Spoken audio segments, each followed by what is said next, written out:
Hello guys and welcome back. जैसा कि आप लोगों ने मेरे शॉर्ट्स में देखा होगा कि मैं रिसेंटली अभी अमरनाथ बाबा के दर्शन करने गई थी एंड मैंने आप लोगों को बोला था कि इस पे फुल लॉन्ग डिटेल वीडियो आने वाली है। So here the wait is over. Video आप लोग पूरा एंड तक देखना क्योंकि बहुत ज़्यादा इन्फॉर्मेटिव है। मैं घर से निकल के एयरपोर्ट पहुंच गई और अब फ्लाइट में भी बैठ गई। मेरी दिल्ली टू श्रीनगर की फ़्लाइट थी। ऐसे तो मैं फ्लाइट में बहुत बार बैठती हूँ बट जो ये शाम वाला टाइम होता है ना, इस टाइम पे क्लाउड्स बहुत ज़्यादा सुंदर लगते हैं। और बस 1 घंटे में हम पहुंच गए थे श्रीनगर एयरपोर्ट। एयरपोर्ट बहुत ज़्यादा ही खाली था क्योंकि हमारी फ्लाइट लास्ट थी, उसके बाद एयरपोर्ट क्लोज हो चुका था। Welcome to paradise on earth, yes Jammu Kashmir is. यहाँ घूमने के बाद मैं भी ये बोल सकती हूँ। फिर हम पहुंच गए अपने होटल रॉयल बाटू जो कि बहुत ही सुंदर था। फिर हमने चेक इन किया, डिनर किया और तुरंत सो गए क्योंकि सुबह 5 बजे हमें नीलकंठ हेलीपैड के लिए निकलना था जो सोनमर्ग में है। हमारी टैक्सी होटल बुकिंग में इंक्लूडेड थी, सो हमें कोई प्रॉब्लम नहीं। पहुंचते ही आपको वॉशरूम दिखेगा सबसे फर्स्ट में, बहुत ही साफ होता है यहाँ का वॉशरूम, चाहे कोई सा भी यूज कर लो। गाइस, अमरनाथ की यात्रा में अगर आप कुछ पैकिंग में भूल भी जाते हो तो सारी चीजें हर जगह अवेलेबल है, शॉल, स्वेटर्स, रेनकोट, एवरीथिंग। और फिर भी कुछ छूट गया तो यहाँ लोग बहुत ज्यादा हेल्पिंग है। बस आपको आपकी आइडेंटिटी और बुकिंग के सारे डिटेल्स अपने पास रखने हैं। ये लाइन केवाईसी के लिए लगी हुई है। जिनकी हेलीकॉप्टर की टिकट, उनको सबसे पहले केवाईसी कराना पड़ता है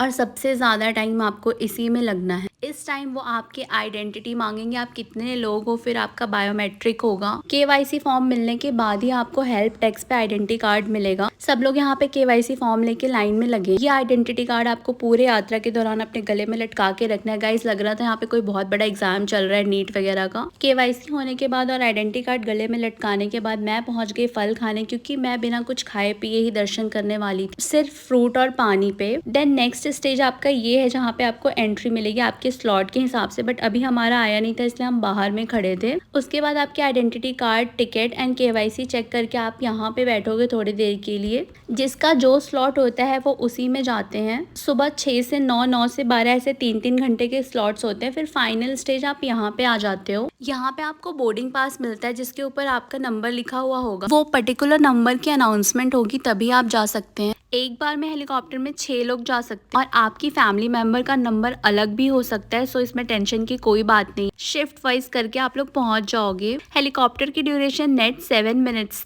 जिसके लिए आपने 1-1.5 महीने से बुकिंग की है। 3 घंटे लाइन में खड़े रहे और 7 मिनट में आप पंचतरनी पहुंच जाओगे। एंड गाइस, फाइनली मैं पंचतरनी पहुंच चुकी थी। यहाँ से बाबा अमरनाथ सिर्फ और सिर्फ 7 किलोमीटर दूर थे। हमें घोड़ा लेना पड़ा क्योंकि हमारे साथ हर एज ग्रुप के लोग थे और वो नहीं चल सकते थे, तो उनकी वजह से मुझे भी घोड़ा पे जाना पड़ा। क्योंकि अगर वो पहले पहुंच जाते, मैं बाद में पहुंचती, या मैं पहले पहुंच जाती वो बाद में पहुंचते, तो बहुत दिक्कत होती, हम सब अलग अलग हो जाते। और यहाँ पे आपका प्रीपेड सिम काम नहीं करता है, पोस्टपेड सिम काम करता है। तो सिर्फ और सिर्फ हमारे पास एक फोन था पोस्टपेड सिम का। एंड गाइज, हमारा हेलीकॉप्टर के बाद सेकेंड स्टेज यात्रा का यहाँ से प्रारंभ हो जाता है। इतने सुंदर सीनिक ब्यूटीज आ रहे थे कि मन कर रहा था कि उतर के फोटो लेती रहूं, बट टाइम ही कहाँ। ये जो आप रास्ता देख रहे हैं उधर से आ रहा है, वो पालटाल का रास्ता है।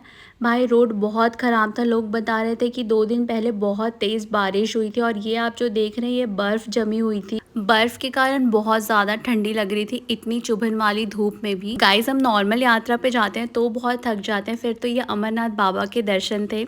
सो मैं यात्रा के दौरान भी वीडियोस बना रही थी क्योंकि मुझे आपसे शेयर करना था। Please guys, do like my video. एक लाइक तो बनता है। हर जगह पे बर्फ पड़ी हुई थी, बर्फ कितनी मोटी परत थी। गाइस, यहाँ पे ये इनका घोड़ा स्टैंड, ये जगह बहुत ज्यादा फिसलन वाली थी। यहाँ पे अगर आप पैदल यात्री हैं तो भी, घोड़े पे हैं तो भी आपको बहुत ज्यादा डर लगेगा क्योंकि आप किसी भी वक्त फिसल सकते हैं। सो आप जब भी अमरनाथ आए इस एरिया पे स्पेशली बहुत ज्यादा केयरफुल रहे। गुफा के बहुत पास होने की वजह से इस एरिया पे बहुत ज्यादा भीड़ होती है और साइड बाय साइड अमरावती नदी भी बह रही होती है जिसमें लोग नहा रहे होते हैं। पानी की वजह से भी बहुत फिसलन होती है। ये है अमरावती नदी और ये है बाबा अमरनाथ की पावन दिव्य गुफा। जय बाबा बर्फानी। यहाँ पे आपको फोन, शूज सबमिट करना होता है। दर्शन करके हम वापस निकल चुके थे। शाम होने से ही पहले हमें पंचतरनी पहुंचना था। वहाँ हमारा टेंट बुक है जिसमें हमें नाइट स्टे करना है। गाइस, पंचतरनी में रात भर भंडारा चलता है, आपको पता ही नहीं चलेगा कि कब रात हुई और कब सुबह हो गई। ये मेरा फर्स्ट एंड बहुत ही अच्छा एक्सपीरियंस था टेंट में पहाड़ों में स्टे करने का। और जो पहाड़ों पे ये सुबह सुबह हल्की हल्की धूप दिख रही थी, ओ माय गॉड, इतना अच्छा लग रहा था। बिल्कुल मूवी वाली फील आ रही थी। सुबह सुबह उठ के हम चल दिए थे हेलीपैड की ओर क्योंकि हमें नीचे उतरना था। गाइज, अगर आप लोग अमरनाथ यात्रा प्लान कर रहे हो या आने वाले हो तो आपको कुछ बजट का